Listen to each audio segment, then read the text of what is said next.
What's happening, guys and girls? Acrinator here, and welcome to another episode of World of Warcraft Dungeon Overview. This episode will be finishing up the last of the Cataclysm dungeons that were released at the launch of this expansion. Specifically, we'll be going through the somewhat infamous Grim Batol. I'll be guiding you through it with my Death Knight you see here. So with that being said, let's dive straight into it. Few cities in the Warcraft universe have been through as much as the once extravagant capital of the Wildhammer Dwarves. Stratholme, Stormwind, and possibly Theramore, though I'd still have to argue that none of them come even close to the centuries of pain and torment that has surrounded this lonely mountain. The story of how this forsaken city came to be started out hundreds of years prior to the modern day, when the High King of the Dwarves, Motimus Anvilmar, passed away. With no clear heir to take the throne, war broke out amongst the lesser clans, namely the Bronzebeard, Wildhammer, and Dark Iron clans. A long and bloody string of battles took place throughout Khazmodan for control of Ironforge, with the Bronzebeards eventually coming out on top.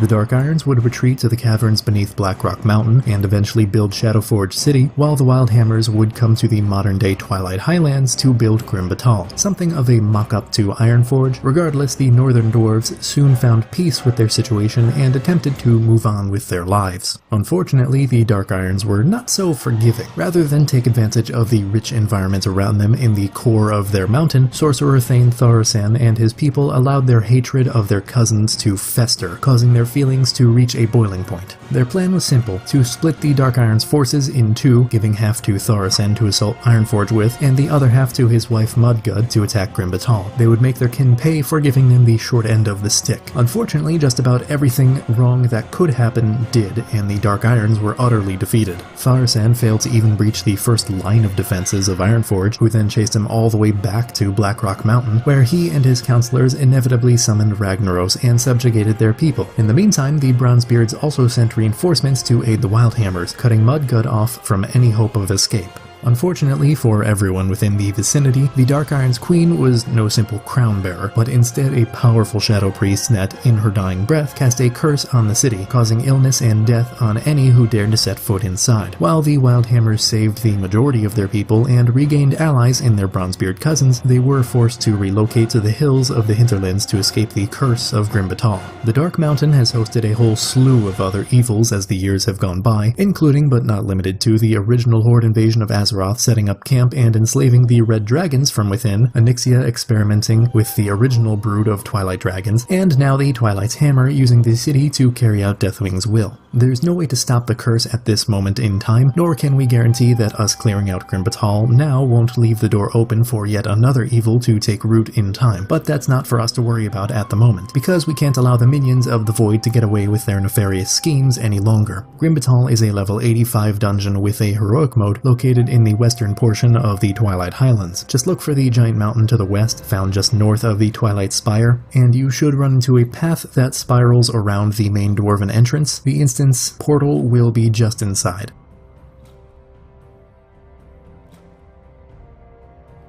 There's honestly not much to say about this guy in terms of backstory. He's the Twilight Dragonkin placed in charge of defending those working further within the city, but that's all there really is. I've got nothing. Just prior to the boss himself, you'll find a grouping of red dragons bound by nets. Just kill the trash mobs surrounding them, break the nets, and hop on the dragons to get some free damage on the majority of trash mobs that'll be in your way throughout this dungeon. You can't damage the bosses or worm callers, but you can actually kill the normal packs of mobs if you're coordinated enough with your fireballs. This entire dungeon is going to be a massive pain in the ass if I'm being honest, but this fight in particular is going to be rather tricky. There's a lot to take care of in a short amount of time, so pay close attention to this one. The first thing the healer is going to want to take note of is a bleed effect called Bleeding Wound. This won't go away until the player is healed to above 90% of their health, so make sure to save your burst heals for anyone afflicted with that. Next up, Umbrus will charge to a random player's location, dealing practically lethal damage to anyone caught in it, so be sure to move out of the way and you should be fine in this regard. You'll also want to be spread out from the rest of your group at all times, because the boss will face a random player and periodically cast a conical tremor that damages damages and stuns anyone caught in it. The less of you caught in the stun, the better chance you have of surviving this ordeal. Here's where the real fun begins, because Umbrus will occasionally summon Trogs to aid him in battle. There will be 3 normal Trogs and 1 that's giant and purple. For the love of not wiping like 30 million times, kill the shit out of the purple one. It has a ton of annoying abilities that'll deal a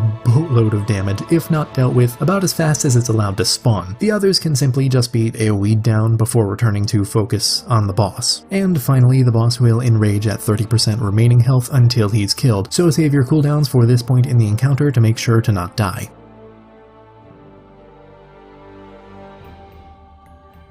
As you can imagine, the Twilight's Hammer cult requires a lot of weapons for such a large invasion to hold dominance over these highlands, and they are in need of a skilled blacksmith to forge said weapons. Surprisingly, Etten of all creatures has shown enough prowess in crafting arms of all shapes and sizes, seeing him promoted through the ranks, eventually becoming the Forge Master within Grim Batol. Of course, this also means that dear Throngus here is also high on our priority target list. You know what to do. Walking into the forge area, you'll notice that Throngus will be walking around with a few packs of trash mobs positioned inconveniently around the room. I'd personally recommend killing the first pack with the Gron and waiting for the boss to come to you so that he doesn't catch you off guard in the middle of the clearing phase. Thankfully, this fight is rather simple when you get down to it, though it can feel somewhat confusing at first glance. Throngus will cast Mighty Stomp periodically, creating a pool on the ground that won't disappear until the fight is over. You want to use the space available to you wisely and stack these pools as closely as you can. The boss will equip one of a few different weapons throughout this fight, some of which are more difficult to deal with than the others. If the shield is equipped, the tank will want to face Throngus away from the rest of the group to avoid the giant stream of fire shooting out of it. Furthermore, the DPS will want to make sure they're hitting the boss in his back because the shield, obviously enough, decreases damage he takes significantly. When Throngus equips his dual swords, he'll occasionally cast Disorienting Roar, which surprisingly enough is not a stun or fear ability. Instead, this drastically increases the cast time for all spells. You're given 3 stacks of this debuff by default, and they'll go away one at a time after casting an ability. I'd recommend using any instacasts at this time to get the effect off as efficiently as possible, so that means save Pyroblasts and the Chaos Bolts for later. The last weapon Throngus has up his sleeve is a Fiery Mace, which has the chance to leave a pool of lava upon impact. Just try to stack these pools the same as the others and be sure not to stand in the fire. All in all, this should be a relatively easy fight if you play it safe.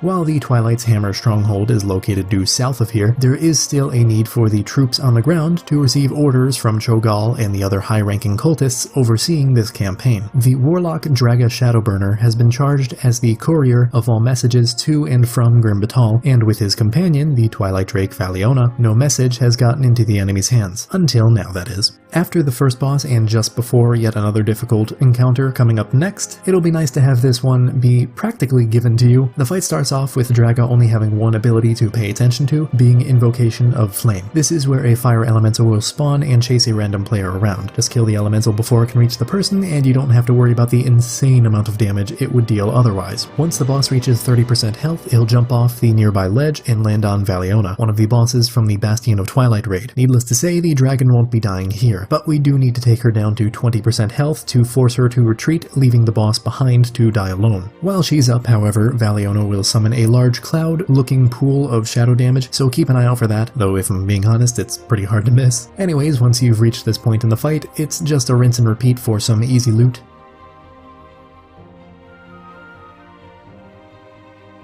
This Faceless one is one of Deathwing's top lieutenants, and one of the most fearsome enemies currently held within the Cursed City's halls. In the corridor from which the original Orcish horde held Alexstrasza the Dragon Queen prisoner during the First and Second Wars, Eridax has found a stockpile of long-forgotten Red Dragon eggs ripe for corruption. Despite the Red Dragon Flight's best efforts to keep this stash hidden from the rest of the world, their worst nightmares have now come true, and it's up to us to put a stop to the next attempted generation of Twilight Dragons. The name of this game is Tempo, specifically not letting the fight's mechanics ramp up to the point where it becomes impossible to survive. You really have to be on your toes for this one, and you can't ignore anything in favor of trying to rush the boss down. Believe me, plenty have tried back in the day. The major thing to look out for is called Binding Shadows, which creates a small pool of shadow damage on the ground beneath a random player. What makes this so crucial is that Eridax is healed for 3 times the damage dealt by this ability. Pay attention to where you're standing, and you shouldn't have to worry about healing the boss. Faceless Corruptor trash mobs will periodically periodically spawn into the room and head for the groups of Alexstrasza's eggs on either side. You want to burst these down as quickly as possible, especially in heroic mode, where you'll have to worry about the ability I'm going to cover next. Because if they make it to these eggs and are allowed to finish casting their spell, the eggs will hatch and summon Twilight Whelps that will fly around and damage you. I'd recommend slowing, stunning, and just flat out bursting the ever-loving shit out of these guys to avoid further grief. The problems begin to arise in heroic mode when Eridax will cast a shield on the Faceless Corruptors once they begin casting their corruption on the eggs. You can break through the shield, but it'll damage all players in the process. It's honestly best to just stop these ads before they can even get the shield in the first place. Whether that means stunning them or killing them before they get the chance is up to your discretion. As for the boss himself, he'll begin to cast an ability called Shadow Gale periodically, which damages anyone not in the eye of this flattened tornado. The nice thing is that Eridax takes 100% extra damage during this spell, so this is your one and only chance to kill him as fast as possible. Ideally, you'll down him in just one rotation of Shadow Gale, but realistically it'll take 2 for most groups. However, be warned that if you don't beat him by then, you likely won't survive the 3rd casting, all things considered. Well, I hope you all enjoyed this episode. It was quite the trip down memory lane for me to run through this instance with this specific character to get footage, because it was from this very dungeon that I was kicked from a heroic group back in Kata before even a single mob was pulled. I may have been newer to heroic dungeons at the time, but I was geared enough to go through the dungeon finder, as well as having all the correct kind of gear with strength and plate and whatnot. To this day, I have no clue why I was kicked. Regardless, that always stuck with me. Anyways, if you did enjoy this video, feel free to give it a thumbs up, and if you want to see more like it, maybe even subscribe. Links to my social media and whatnot are in the description below. And as for the comment question, why do you think the red dragons didn't simply move the eggs from the mountain after the second ward ended? I realize that they may be fragile, but we've seen other instances of dragon eggs being transported safely before, especially considering where these eggs were left. It just seems silly to keep them here for potential corruption further down the line, even if they were being perpetually guarded. Regardless, that's all the time I've got for today, so until next time, don't die.